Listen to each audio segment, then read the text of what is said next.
안녕하십니까. 재림성도 여러분 반갑습니다. 고북나눔교회 박석호 목사입니다. 오늘도 방송에 참여하신 여러분의 삶에 하나님의 사랑이 임하기를 간절히 바랍니다. 그리고 구독과 좋아요를 눌러주시면 매주 교과 방송을 함께 하는데 큰 힘이 됩니다. 이번 주는 제 10일과입니다. 배도와 중보.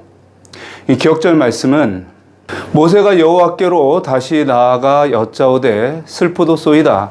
이 백성이 자기들을 위하여 금신을 만들어 싸우니 큰 죄를 범하였나이다.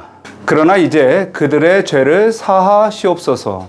그렇지 아니하시오면 원하건대 주께서 기록하신 책에서 내 이름을 지워 버려 주옵소서. 출애굽기 32장 31절에서 32절. 이번 10일과에서는 모세가 시내산에서 하나님의 율법을 받는 동안 진영에서 일어난 끔찍한 사건을 함께 살펴보려 합니다. 모세가 산에 오른 지 40일밖에 지나지 않았습니다. 그러나 그 짧은 시간 동안에 하나님의 백성은 하나님을 외면하고 인간이 만든 금송아지를 숭배하고 말았습니다. 도대체 이런 일이 어떻게 가능했을까요? 그들은 하나님의 권능을 직접 경험했습니다. 홍해가 갈라지는 기적, 하늘에서 내린 만나, 반석에서 솟아난 물, 낮에는 구름 기둥, 밤에는 불 기둥으로 인도하신 하나님의 은혜를 분명히 보았습니다. 그럼에도 불구하고 그들의 마음은 순식간에 변해버렸습니다. 여기에 몇 가지 이유가 있습니다. 첫 번째, 그들은 여전히 하나님이 어떤 분이신지를 깊이 알지 못했습니다. 눈앞의 불안과 욕망이 그들의 믿음을 덮어버린 것입니다. 두 번째, 죄가 그들의 생각과 판단을 왜곡시켰습니다. 하나님을 의지하기보다는 눈에 보이는 우상 앞에 절하는 것이 더 안전하다고 착각하게 만들었습니다. 세 번째, 그들의 마음에는 감사가 없었습니다. 하나님의 자비와 은혜를 너무 쉽게 잊어버리고 마치 그것이 당연한 것처럼 여겨졌습니다. 네 번째, 지도자 아론의 실패도 있었습니다. 백성을 굳게 붙잡아야 할 자리에 있던 아론은 오히려 타협하며 백성을 타락으로 이끌었습니다. 그런데 이 사건 속에서 우리는 또 다른 한 가지를 볼 수가 있습니다. 그것은 바로 하나님의 자비로운 사랑입니다. 하나님은 죄를 심판하시는 분이십니다. 그래서 배도한 자를 그대로 두지 않으십니다. 그러나 동시에 하나님은 은혜를 베푸시는 분이십니다. 그래서 모세의 중보 기도를 들으시고 이스라엘을 완전히 멸망시키지는 않으셨습니다. 또한 모세는 백성을 위해 생명을 걸고 기도했습니다. 그의 모습 속에서 우리는 우리를 위하여 대속하신 예수 그리스도의 사랑을 보게 됩니다. 정리하자면 금송아지 사건으로 인간은 자신의 잿된 본성을 드러내지만 동시에 하나님은 그분의 놀라운 자비와 구속의 은혜를 보여줍니다. 그러므로 우리가 때로 연약해서 우상의 마음을 빼앗긴다 할지라도 이 말씀을 기억하고 다시 돌이켜 예수님의 중보를 바라봐야 할 것입니다. 일월소지, 실패한 지도자. 백성이 모세가 산에서 내려옴이 더딤을 보고 모여 백성이 아론에게 이르러 말하되 일어나라, 우리를 위하여 우리를 인도할 신을 만들라. 이 모세 곧 우리를 애굽 땅에서 인도하여 낸 사람은 어찌 되었는지 알지 못함이니라. 출애굽기 32장 1절. 모세가 시내산에 올라 40일 밤낮 하나님의 율법을 받는 동안 백성은 지도자의 공백을 견디지 못하고 큰 죄를 범하였습니다. 백성에게는 이 시간이 길고 불안한 시간이었습니다. 항상 앞에서 이끌어주던 지도자가 사라지자 그들의 마음은 혼란에 빠졌습니다. 조급함과 두려움이 그들을 사로잡았고 마침내 그들은 이집트에서 늘 보아오던 눈에 보이는 신을 요구하기 시작했습니다. 이 요구는 하나님을 배신하는 행위였습니다. 사실 모세는 그들의 눈에 보이지 않았지만 여전히 하나님의 임재의 구름은 그들과 함께 있었고 하나님의 임재의 빛으로 산꼭대기가 환하게 밝아지기도 했습니다. 그럼에도 불구하고 그들은 눈으로 볼 수 있는 형태의 신을 의지하기를 원했던 것입니다. 부조와 선지자 316페이지에는 이렇게 기록되어 있습니다. 하나님께서는 그분 자신과 비슷한 모양을 주시지 않으셨고 그 같은 목적으로 어떠한 물질적인 조상을 만드는 것을 금하셨다. 애굽과 홍해에서 행하신 큰 표적들은 여호와를 눈에 보이지 않는 전능하신 이스라엘의 조력자와 유일하신 참 하나님으로 믿도록 하기 위하여 고안된 것이었다. 그리하여 하나님의 임재를 눈으로 보고자 하는 그들의 갈망을 해소시키기 위하여 이스라엘 백성들을 인도한 구름기둥과 불기둥 그리고 시내산에서의 당신의 영광의 현현이 주어진 바 되었다. 그들 앞에는 아직도 하나님의 임재를 나타내는 구름이 있었지만 저들의 마음이 애굽의 우상 숭배로 되돌아가서 보이지 않는 하나님의 영광을 소의 형상으로 나타냈다. 처음에 아론은 우유부단하게 우상 숭배를 반대했습니다. 그러나 그의 소심한 태도로 인하여 백성들은 더욱 대담해졌습니다.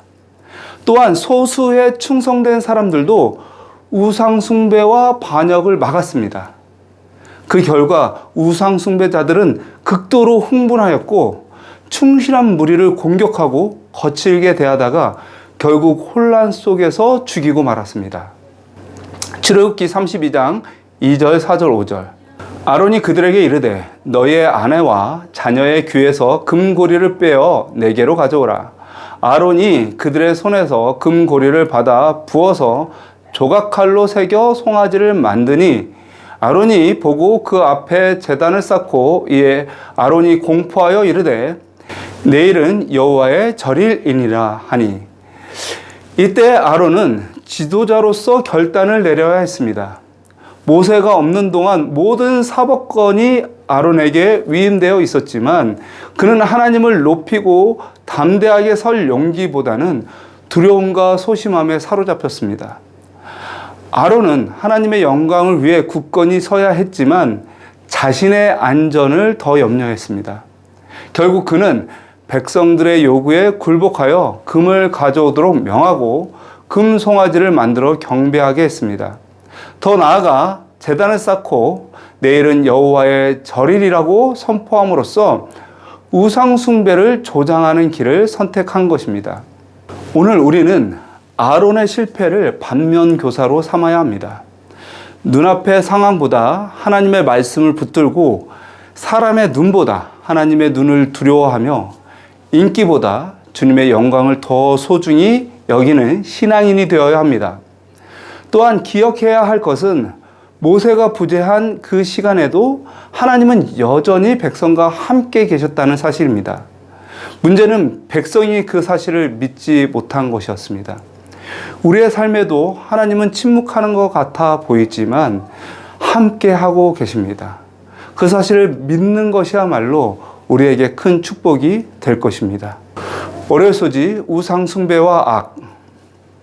월요일 소지에서는 금송아지 사건을 통해 우상 숭배의 본질과 그 결과를 함께 살펴보고자 합니다. 본문은 이렇게 기록합니다. 이튿날에 그들이 일찍이 일어나 번제를 드리며 화목제를 드리고 백성이 앉아서 먹고 마시며 일어나서 뛰놀더라. 출애굽기 32장 6절. 백성은 하나님께 드려야 할 제사를 금송아지 앞에서 드렸습니다. 그리고 그 제사가 끝난 후 곧바로 음란과 방탕이 뒤섞인 잔치가 이어졌습니다. 시편 기자는 우상을 이렇게 묘사합니다. 그들의 우상들은 은과 금이요 사람이 손으로 만든 것이라. 입이 있어도 말하지 못하며 눈이 있어도 보지 못하며 귀가 있어도 듣지 못하며 코가 있어도 냄새 맡지 못하며 손이 있어도 만지지 못하며 발이 있어도 걷지 못하며 목구멍이 있어도 작은 소리조차 내지 못하느니라.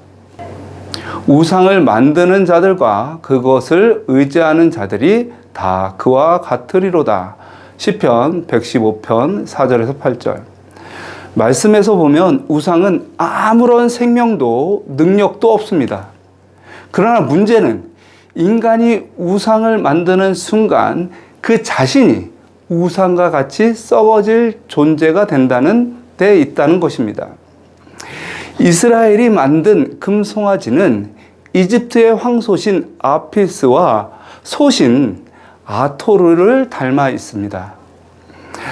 아피스는 생명력과 번영, 왕권의 상징으로 숭배된 황소였고, 하토르는 사랑, 풍요, 음악과 춤, 출산을 관장하는 여신으로 추앙받던 신이었습니다.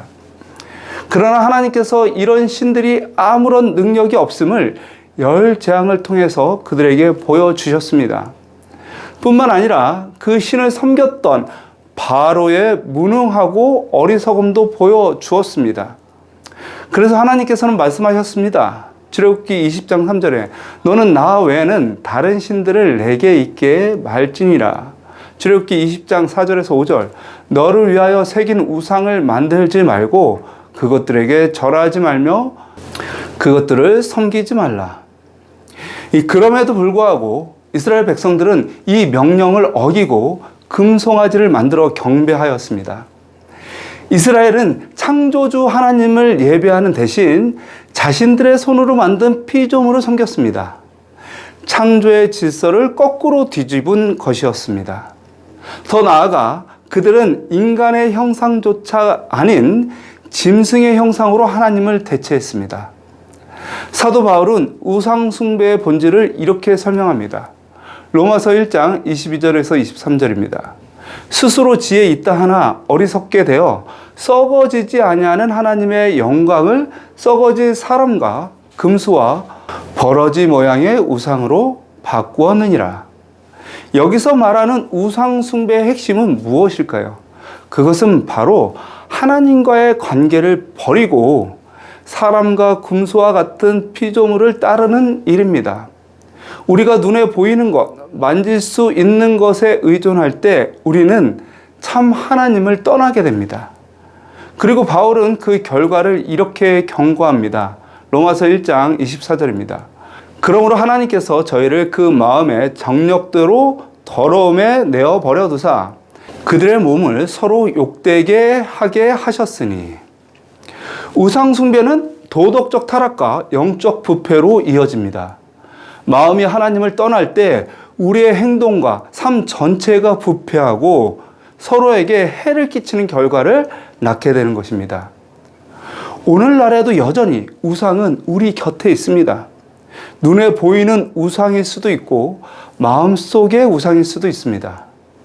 물질과 권력, 명예, 심지어는 자기 자신이 우상이 될 수 있습니다. 그래서 전도서는 이렇게 경고합니다. 전도서 5장 2절입니다. 너는 하나님 앞에서 함부로 입을 열지 말며 급한 마음으로 말을 내지 말라.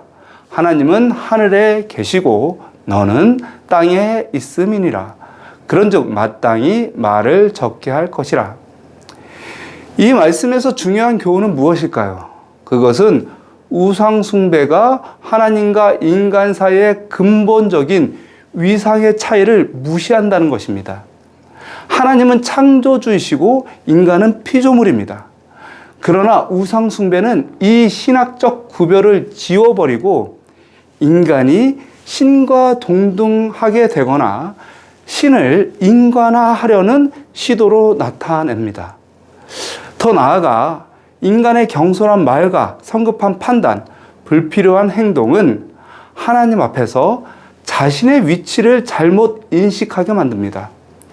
우리는 종종 하나님과 인간 사이의 신학적 간격, 즉 초월성과 종속성을 무시하고 행동합니다. 그러나 이것이 바로 우상숭배로 이어지는 길입니다. 우상숭배는 단순한 잘못된 신앙 행위가 아닙니다. 그것은 하나님과 인간 사이의 올바른 관계를 깨뜨리고 우리의 마음과 삶을 타락으로 이끌게 만드는 것입니다. 우리는 어떻게 해야 할까요? 첫 번째, 하나님의 초월성을 인정해야 합니다. 하나님은 하늘에 계시고 우리는 땅에 있습니다.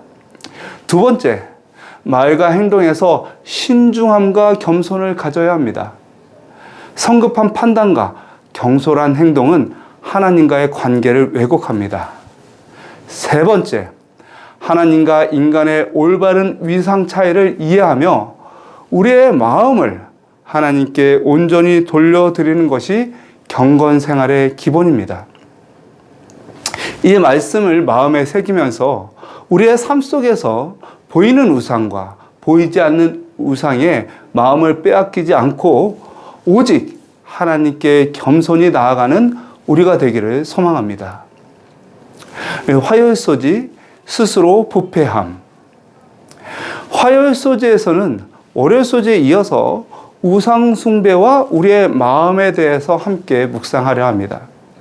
먼저 출애굽기 32장 7절에서 8절 말씀입니다. 여호와께서 모세에게 이르시되 너는 내려가라. 내가 애굽 땅에서 인도하여 낸 내 백성이 부패하였도다. 그들이 내가 그들에게 명령한 길을 속히 떠나 자기를 위하여 송아지를 부어 만들고 그것을 예배하며 그것에게 제물을 드리며 말하기를 이스라엘아, 이는 너희가 애굽 땅에서 인도하여 낸 너희 신이라 하였도다. 하나님은 이스라엘 백성들이 스스로 부패하였다고 말씀하십니다. 이 말은 이스라엘 백성들이 자신들을 애굽에서 구원해 주신 참되신 하나님에게서 스스로 떠나갔다는 의미입니다. 하나님은 이미 이렇게 말씀하셨습니다. 나는 너를 애굽 땅 종 되었던 집에서 인도하여 낸 하나님 여호와니라. 너는 나 외에는 다른 신들을 내게 있게 말지니라. 너를 위하여 새긴 우상을 만들지 말고 그것들에게 절하지 말며 그것들을 섬기지 말라. 출애굽기 20장 2절에서 5절. 다시 말하면 우상 숭배를 하는 것은 하나님의 인재와 능하신 구원을 부정하는 일인 것입니다. 그럼에도 불구하고 그들은 우상 숭배를 함으로써 하나님을 버리고 타락한 자신들의 생각과 감정에 빠져 있었습니다. 에스겔 선지자는 우상 숭배가 하나님의 백성이 겪는 모든 불행의 핵심이라고 지적합니다. 에스겔 22장 4절에 내가 흘린 피로 말미암아 죄가 있고 내가 만든 우상으로 말미암아 스스로 더럽혔으니 내 날이 가까웠고 내 연한이 찼도다. 그러므로 내가 너로 이방의 능력을 받으며 만국의 조롱거리가 되게 하였노라. 이와 같이 이스라엘 백성들은 우상 숭배로 인하여 이방의 능력을 받으며 만국의 조롱거리가 되었습니다. 어떻게 자신의 구원자를 버리고 멸망의 길로 갈 수 있을까? 어떻게 자신을 사랑하는 존재를 버리고 불행을 가져다 주는 우상을 쫓아갈 수 있을까? 우리는 종종 이스라엘 백성을 보면서 나는 절대로 그렇게 하지 않을 거야 라고 자신할지도 모릅니다. 하지만 우리도 우상으로부터 완전히 자유하지는 않습니다. 우리는 금송아지 앞에서 절하지 않는다고 말할 수 있습니다. 그러나 오늘날의 우상은 다른 모습으로 다가옵니다. 교만, 자기중심성, 돈, 권력, 성관계, 음식, 텔레비전, 마약, 술, 불순한 생각, 음란물, 쾌락, 일, 운동, 가족, 게임, 유튜브, 영화, 쇼핑, 사상, 정치, 음악, 지위, 직함. 하나님보다 앞서면 모두 우상이 될 수 있습니다. 만약 하나님이 내 삶의 중심에 계시지 않으면 이런 것들이 그 자리를 차지하게 될 것입니다. 우리는 우리가 바라보는 것을 닮아갑니다. 하나님을 바라볼 때에 하나님의 거룩과 사랑을 닮아가지만 우상을 바라보면 결국 그 우상처럼 무능하고 헛된 존재가 되고 맙니다. 우상 숭배는 우리의 생각과 성품, 감정과 그리고 사회적 삶 전체에 깊은 영향을 미칩니다. 그것은 우리의 정체성을 왜곡시키며 참되고 살아계신 하나님과 맺는 관계를 방해합니다. 그리고 마침내 공허하고 헛된 삶으로 우리를 이끌게 됩니다. 그렇지만 이렇게 연약한 우리에게도 하나님께서는 말씀하십니다. 내가 다시는 내 얼굴을 그들에게 가리지 아니하리니 이는 내가 내 영을 이스라엘 족속에게 쏟았음이라. 주 여호와의 말씀이니라. 에스겔 39장 29절. 우리가 하나님을 떠나면 쉽게 마음이 부패하고 길을 잃게 됩니다. 그러나 하나님은 결코 우리를 버리지 않으시고 끝까지 붙들어 주십니다. 그러므로 우리의 상상력과 애정, 시간과 마음을 하나님께 붙잡히게 해야 합니다. 하나님께서 은혜와 생명을 베풀어서 우리의 삶을 새롭게 하여 주실 것을 매일 바라보셨으면 좋겠습니다. 수요일소지 하나님의 의로운 진노. 이스라엘 백성이 금송아지를 섬겼을 때 하나님은 이렇게 말씀하셨습니다. 여호와께서 또 모세에게 이르시되 내가 이 백성을 보니 목이 뻣뻣한 백성이로다. 그런즉 내가 하는 대로 두라. 내가 그들에게 진노하여 그들을 진멸하고 너를 큰 나라가 되게 하리라. 출애굽기 32장 9절에서 10절. 하나님의 진노는 죄악을 반드시 심판하시는 의로운 반응입니다. 하나님의 백성은 율법을 받고도 곧바로 그 언약을 깨뜨렸습니다. 십계명의 첫 번째와 두 번째 계명을 어긴 것입니다. 그러나 모세는 하나님 앞에 무릎을 꿇고 이렇게 간구합니다. 여호와여, 어찌하여 그 큰 권능과 강한 손으로 애굽 땅에서 인도하여 내신 주의 백성에게 진노하시나이까? 주의 종 아브라함과 이삭과 이스라엘을 기억하소서. 출애굽기 32장 11절 13절. 모세는 이 백성이 자신의 백성이 아니라 하나님의 백성임을 강조했습니다. 또한 아브라함과 이삭과 야곱에게 하신 언약을 붙들고 하나님 앞에 담대히 기도했습니다. 성경은 말합니다. 여호와께서 뜻을 돌이켜 말씀하신 화를 그 백성에게 내리지 아니하시니라. 출애굽기 32장 14절. 하나님은 한 사람의 기도를 통해 진노를 멈추시고 자비를 베푸셨습니다. 그러나 모세가 진으로 내려갔을 때 그 본 광경이 너무너무 참혹했습니다. 진에 가까이 이르러 그 송아지와 그 춤추는 것을 보고 크게 노하여 손에서 그 판들을 산 아래로 던져 깨뜨리니라. 모세가 그들이 만든 송아지를 가져다가 불살라 부숴 가루를 만들어 물에 뿌려 이스라엘 자손에게 마시게 하니라. 출애굽기 32장 19절에서 20절. 모세는 너무나 놀라 어찌할 바를 알지 못했습니다. 비록 백성들의 범죄에 대해서 경고를 받았지만 직접 눈앞에 펼쳐진 무서운 타락의 모습을 보고는 도무지 참을 수가 없었습니다. 그의 분노는 불처럼 치솟았고 마침내 손에 들고 있던 돌비를 던져 산 아래에서 깨뜨렸습니다. 이 행위는 단순한 분노의 표현이 아니라 백성들이 하나님과의 언약을 스스로 깨뜨린 것을 상징적으로 보여주는 행동이었습니다. 모세가 돌판을 깨뜨린 것은 백성들이 보는 앞에서 의도적으로 행한 것이며 하나님께서도 그렇게 하도록 지시하신 것입니다. 또한 모세는 군중 속으로 들어가 그들이 만든 송아지를 불에 던져 태운 후에 그것을 갈아 가루로 만들었습니다. 그리고 그 가루를 시냇물에 뿌려 백성들에게 마시게 하였습니다. 이것은 그들이 섬기던 우상이 전혀 무가치하고 헛된 것임을 드러내는 상징적인 행동이었습니다. 그런 후에 모세는 아론을 책망하여 물었습니다. 이 백성이 당신에게 어떻게 하였길래 당신이 그들을 큰 죄에 빠지게 하였느냐. 출애굽기 32장 21절. 그러나 아론은 이렇게 변명했습니다. 이 백성의 악함을 당신도 아시지 않습니까? 그들이 우리를 인도할 신을 만들라 하기에 내가 금을 받아 불에 던졌더니 이 송아지가 나왔습니다. 아론은 책임을 회피하고 심지어 기적이 일어난 것처럼 말하며 거짓으로 죄를 덮으려 했습니다. 이에 모세는 진문 앞에 서서 외쳤습니다. 누구든지 여호와의 편에 있는 자는 다 내게로 나오라. 그때 레위 자손이 응답하여 모세에게 모였습니다. 모세는 하나님의 명령을 전하며 그들에게 칼을 들고 죄인들을 징벌하라고 명했습니다. 그날 약 3,000명이 죽임을 당했습니다. 이 사건은 잔인한 처사처럼 보일 수 있습니다. 왜 이렇게까지 해야 하는가? 이것이 진정한 정의인가?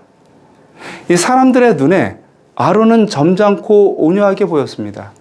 그리고 모세는 분노를 다스리지 못하는 폭력적인 지도자로 보였을 것입니다. 그러나 모세가 이렇게까지 한 데는 분명한 이유가 있었습니다. 첫 번째, 이미 말씀드린 것처럼 모세가 돌판을 깨뜨린 것은 이스라엘이 스스로 하나님의 언약을 깨뜨렸음을 보여주는 상징적인 행동이었습니다. 백성들은 자신들의 행위가 얼마나 파괴적이고 심각한 죄였는지를 깨달아야 했습니다. 만약 그들이 자신의 죄를 깊이 인식했다면 아론의 타협과 책임 회피가 오히려 공동체를 큰 위험에 빠뜨렸다는 사실을 알았을 것입니다. 또한 반대로 모세가 하나님의 뜻을 온전히 따르며 이스라엘의 생명과 행복을 자신의 명예보다 더 귀하게 여겼음을 분명히 깨달았을 것입니다. 두 번째, 죄가 공적으로 심판을 받지 않았다면 주변 민족들은 이스라엘의 하나님을 조롱했을 것입니다. 범죄자들에 대한 형벌은 하나님께서 우상 숭배를 미워하신다는 것을 만민 앞에 증거하는 행위였습니다.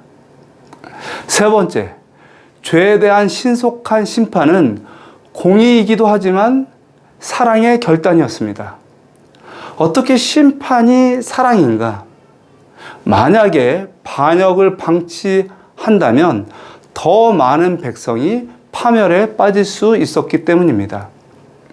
가인의 생명을 살려두었을 때 그의 영향이 세상을 홍수 심판까지 몰고 간 것처럼 금송아지 사건도 즉시 처리되지 않았다면 이스라엘은 더 큰 멸망을 맞이했을 것입니다. 하나님께서는 소수를 벌하심으로 더 많은 백성을 살리신 것입니다. 정리하면 금송아지 사건을 통해 드러난 것은 하나님의 공의와 사랑이었습니다. 하나님은 언약을 소중히 여기시는 분이시며 죄를 미워하시지만 동시에 많은 생명을 살리기 위해 소수를 징계하시는 분이시라는 것입니다.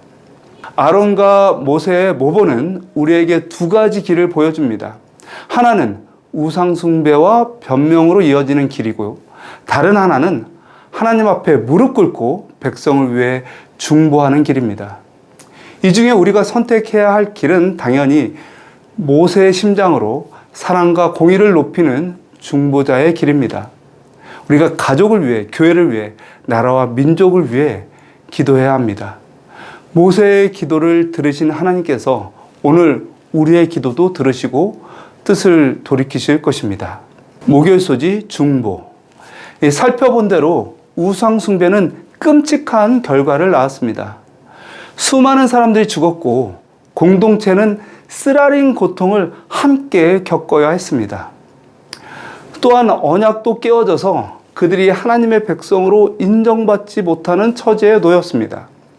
이런 때에 모세는 백성에게 이렇게 말했습니다. 너희가 큰 죄를 범하였도다. 내가 이제 여호와께 올라가노니 혹 너희를 위하여 속죄가 될까 하노라. 출애굽기 32장 30절.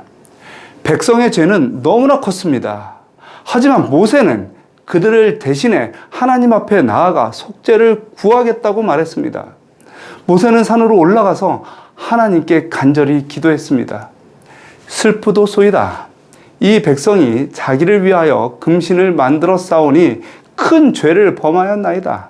그러나 이제 그들의 죄를 사하시옵소서. 그렇지 아니하시오면 원하건대 주께서 기록하신 책에서 내 이름을 지워 버려 주옵소서. 출애굽기 32장 31절에서 32절. 모세는 자신의 생명이 생명책에서 지워지는 한이 있더라도 백성들이 용서받기를 바랬습니다. 깨진 언약을 다시 세우는 일은 결코 쉬운 일이 아니었습니다. 모세는 자신의 생명을 걸고 하나님께 탄원했습니다. 그는 하나님과 백성 사이에서 스스로를 희생하려 했습니다. 이것이 바로 중보자의 심정입니다. 이런 모세의 기도는 장차 오실 예수 그리스도의 모형이었습니다. 출애굽기 32장 32절에서 용서하다로 번역된 단어는 원래 짐을 지다 또는 나르다라는 뜻을 가진 동사에서 나왔습니다. 흥미로운 것은 이 단어가 이사야서 53장 4절에도 사용된다는 사실입니다. 즉, 그는 실로 우리의 질고를 지고 우리의 슬픔을 당하였거늘 이라는 말씀에서 바로 예수님께서 우리의 고통과 죄의 무게를 짊어지심을 표현할 때 쓰인 단어입니다. 그러므로 용서하다로 번역된 말은 단순히 죄를 덮어주는 차원을 넘어서 하나님께서 친히 그 죄의 짐을 지신다는 깊은 의미를 담고 있는 것입니다. 죄의 용서와 구원의 과정이 결코 가볍게 이루어지는 것이 아니라 하나님께서 친히 대가를 치르셔야만 가능하다는 통찰을 보여주는 것입니다. 모세가 그들의 죄를 사하시옵소서, 그렇지 아니하시면 내 이름을 지워달라고 간구했을 때 하나님은 수천 년 후에 예수 그리스도 안에서 그 기도를 실제로 이루셨습니다. 그가 채찍에 맞음으로 우리는 나음을 받았도다. 이사야서 53장 5절. 그분은 십자가에서 우리의 죄를 지시고 우리 죄를 대신해서 죽으심으로 완전한 속죄를 이루셨습니다. 우리도 하나님보다 더 사랑하는 우상을 만들 수 있고 죄의 길로 쉽게 걸어갈 수 있습니다. 그러나 우리에게는 중보자가 되시는 예수 그리스도께서 계십니다. 그러므로 자기를 힘입어 하나님께 나아가는 자들을 온전히 구원하실 수 있으니 이는 그가 항상 살아계셔서 그들을 위하여 간구하심이라. 히브리서 7장 25절. 예수님은 지금도 우리를 위해 하나님 보좌 우편에서 간구하고 계십니다. 그분이 우리의 유일한 구원이며 우리가 의지할 참된 중보자이십니다. 그러므로 믿음의 주요 온전케 하시는 예수 그리스도를 매일 바라보게 되시기를 간절히 바랍니다. 여기까지 교과 해설을 마치겠습니다. 시청해 주셔서 감사합니다. 주님의 은혜 안에 거하며 다음 주에 뵙겠습니다.